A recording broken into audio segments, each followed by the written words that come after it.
Ça me fait plaisir. C'est chouette. Vas-y, fais tourner. Le JT de Foot Mercato avec Uber Eats.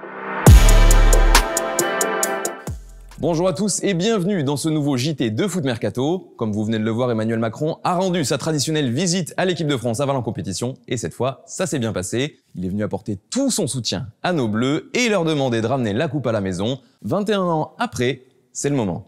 Mais ce n'était pas le seul événement du jour puisqu'il y avait aussi entraînement pour les Bleus. Un absent aujourd'hui à la séance, forcément Karim Benzema gêné au genou. On vous rassure tout de suite, c'est plutôt rassurant, il ne devrait manquer que 2-3 jours et après il pourra revenir dans le groupe normalement.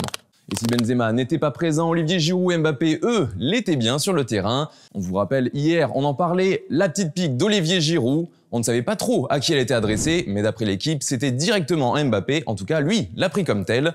Il a même voulu se défendre en conférence de presse aujourd'hui, mais refus total de Didier Deschamps qui lui a demandé plutôt de se concentrer pour le match face à l'Allemagne à venir le 15 juin.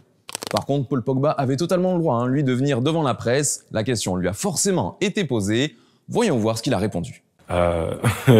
Olivier et Kiki, non, il n'y a rien du tout. Il n'y a rien du tout. En tout cas, devant moi, il n'y a rien. Peut-être chez la police, je sens pas de tension ou rien du tout de ce qu'on dit dehors. C'est vraiment du sourire, de la musique et des massages. Comme vous l'avez vu, Paul Pogba n'était pas du tout mal à l'aise face à cette question. Il s'est même baladé à l'image de ce qu'il fait en ce moment sur le terrain. Mais est-ce qu'il est aussi à l'aise sur le mercato, Paul Pogba? On le rappelle, d'après ESPN, le PSG a un plan pour l'attirer dans ses filets. D'ailleurs, Coman et Kimpembe ont eu vent de cette rumeur et en ont profité dans une interview commune au micro d'Infosport pour le taquiner à ce sujet. Pogba s'en était sorti par une pirouette, mais aujourd'hui il était de nouveau en conférence de presse et n'a pas pu échapper à cette question sur son avenir.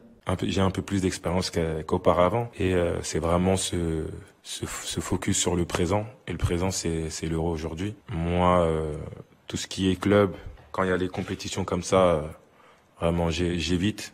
Et c'est pour ça que j'ai un agent et il s'occupe de tout ça. Justement, c'est la question du jour. Est-ce que vous pensez que Paul Pogba à Paris, c'est une bonne idée? On vous demande votre avis, répondez dans les commentaires. Évidemment, Paul Pogba n'est pas le seul joueur suivi de près par le PSG. D'ailleurs, Georginio Wijnaldum vient tout juste de s'engager officiellement avec Paris. Il arrive libre en provenance de Liverpool et s'est engagé avec le PSG jusqu'en 2024. C'est aussi très chaud pour Donnarumma, le portier italien devrait bientôt arriver à Paris. En revanche, pour Hakimi, c'est un peu moins chaud. En effet, c'est Chelsea qui tiendrait la corde en ce moment. Attention, le PSG n'a pas dit son dernier mot et serait prêt à intégrer Paredes dans le transfert pour satisfaire l'Inter. Qui dit mercato en France dit Olympique de Marseille. L'OM a annoncé hier avoir obtenu un accord de principe avec Flamengo. Pour Gerson, le milieu de terrain devrait arriver en échange d'une somme de plus de 20 millions d'euros. On a commencé avec le président, on termine avec lui. Vous l'avez vu, il est venu à Clairefontaine prendre le pouls de l'équipe de France et donner de la force à nos Bleus. Et donc, prenez du plaisir, soyez enthousiastes et rendez les gens enthousiastes. J'ai pas plus à vous dire. Si un dernier mot. Gagnez et ramenez-la, le 11 juillet. À vous de jouer. Je compte sur vous. Vous croyez vraiment qu'on allait s'arrêter là? Hier, on vous y gagnait un maillot collector Uber Eats. Le nom du gagnant s'affiche juste ici.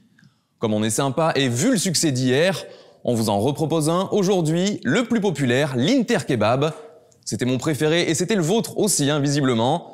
Attention, aujourd'hui, changement de règle. Pour le remporter, inventez le nom d'un club à la sauce Uber Eats. Le plus original remportera le maillot.